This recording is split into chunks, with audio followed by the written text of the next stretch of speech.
could face trouble। और इसका मैं अब लीजिए ऑडियो भी मैं सुना देता हूं, आइए थोड़ा 1 मिनट आगे बढ़िए। हाँ, आप ऑडियो सुना दीजिए। हाँ, इनके एक बड़े नेता हैं, देखिए सुन लीजिए। ब्रजभूषण। अभी मैं सोशल मीडिया में उनका स्टेटमेंट देख रहा था। ब्रजभूषण का कहना है, अगर मैंने मुंह खोला तो बहुत बड़े बड़े नाम आएंगे और मेरे को खतरा है। ऐसे कौन से नाम है जिससे ब्रजभूषण को भी बोलने में डर लग रहा है? बाबा बागेश्वर धाम का मैंने स्टेटमेंट सुना, उन्होंने कहा बहुत बड़े बड़े लोग शामिल हैं, अगर मेरे ऊपर आंच आ सकती है अगर मैंने मुंह खोला तो। इतने देश के ताकतवर और इतने बड़े लोग नाम लेने से डर रहे हैं, तो इसमें मतलब ये 8 लोग जिनको गिरफ्तार किए तो आंख में धूल झोंक रहे हैं, असली लोग तो कोई और है। जिनको पकड़ा गया वो तो सिर्फ प्यादे हैं। अब आगे आइए, बस सिर्फ मैं आपको ये हैंडल बता रहा हूं। नेक्स्ट देखिए, ये है जुलाई 2 का, फिर इनका ट्वीट है। When our MP Sanjay Singh ji went before the SIT with the papers of the land scam, the SIT said that they are not even investigating the land scam. So what is the SIT doing? Previously too, as an SIT was formed and nothing happened.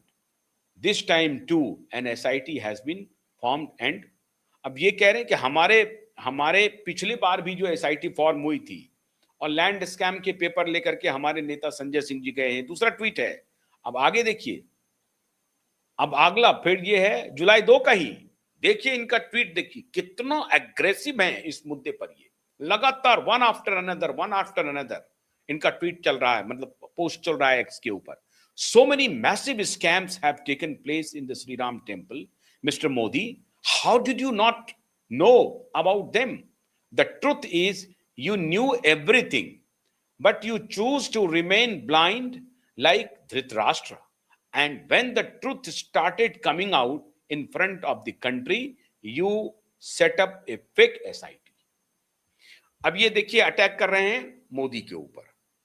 ये लगातार tweet किए जा रहे हैं। सिर्फ आपको ये मैं बताना, फिर Modi ji himself form the trust. अब देखिए नेक्स्ट ट्वीट है इनका जुलाई 2 का।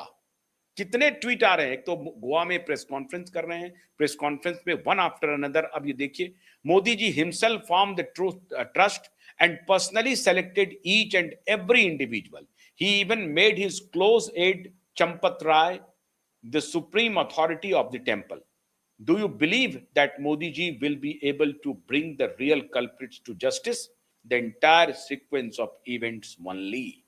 अब ये देखिए, ये कह रहे हैं कि मोदी जी के सबसे क्लोज हैं चंपत राय और मोदी जी की ही कृपा की वजह से चंपत राय सारा कुछ ऑल इन ऑल कर रहे हैं। अब आगे देखिए, are Modi ji saving the culprit of lord Shri Ram?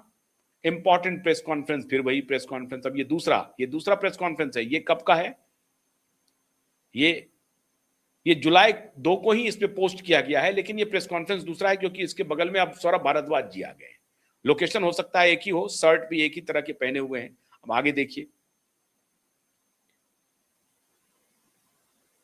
फिर देखिए ये प्रेस कॉन्फ्रेंस, उसके बारे में भी ट्वीट कर रहे हैं।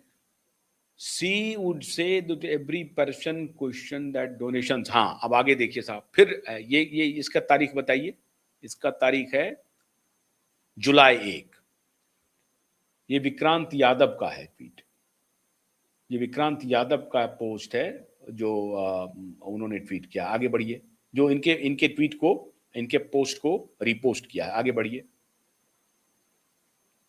हाँ, एक सेकेंड। हाँ, एक सेकेंड। अरविंद केजरीवाल का, हाँ वो दिलीप पांडे का है। हाँ, आगे बढ़िए।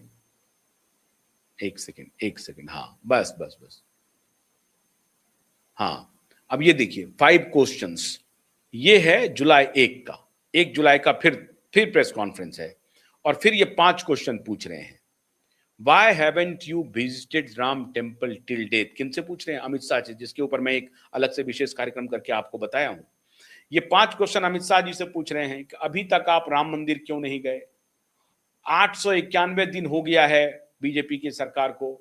891 दिन बीजेपी की सरकार को, मतलब राम मंदिर के उद्घाटन के बाद, प्राण प्रतिष्ठा के बाद, 22 जनवरी 2024 के बाद से अब तक 891, जब ये प्रेस कॉन्फ्रेंस कर रहे हैं उससे अब तक 891 दिन हो चुके हैं। अमित शाह राम मंदिर क्यों नहीं गए, उनसे ये 5 सवाल पूछ रहे हैं। अब मित्रों, तात्पर्य ये है, आपने देखा ममता बनर्जी राम मंदिर के लगातार इनके बाद जब से ये इनका चल रहा है, ट्वीट ही ट्वीट है, डोनेशन थाइप्स, एक एक ट्वीट राम मंदिर पर लगातार। एक थोड़े पल के लिए डेविएट होते हैं तो ये उसके बाद ये राम मंदिर की यात्रा पर गए। राम मंदिर की यात्रा करने के बाद ये पंजाब पहुंचे। पंजाब में इन्होंने कहा कि हम लवकुश मंदिर बनाएंगे। अरविंद केजरीवाल कह रहे हैं, ऐसा नहीं, ये कॉन्टिन्यूटी में है।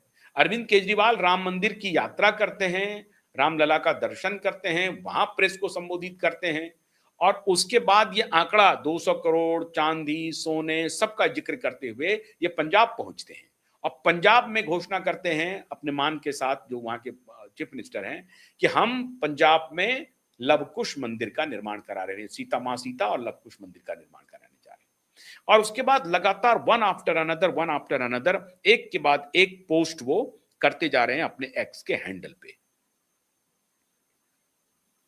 अब जो मेरे मन में सवाल आया, क्या वो आपके मन में नहीं आ रहा है, या मैं कुछ बेवकूफ हूं? हो सकता है मेरी बेवकूफी हो, लेकिन मैं आपसे यह जानना चाहता हूं कि लीडर ऑफ अपोजिशन इस देश की, उनकी पार्टी पूछ रही है, लेकिन एक नेता जो सबसे एग्रेसिव होकर के इस मुद्दे पर बोल सकते हैं, वो मौन क्यों है? ममता बनर्जी मौन क्यों है? और अरविंद केजरीवाल इतने एग्रेसिव क्यों हैं? साक्ष्य आपके सामने है, आप देख लिया ना। उनके एक्स के हैंडल का सारा डेटा दे दिया मैंने आपको, राहुल गांधी का डेटा दे दिया, ममता बनर्जी का डेटा दे दिया। तो अरविंद केजरीवाल इतने एग्रेसिव क्यों हैं राम मंदिर के चढ़ावा चोरी के मामले में?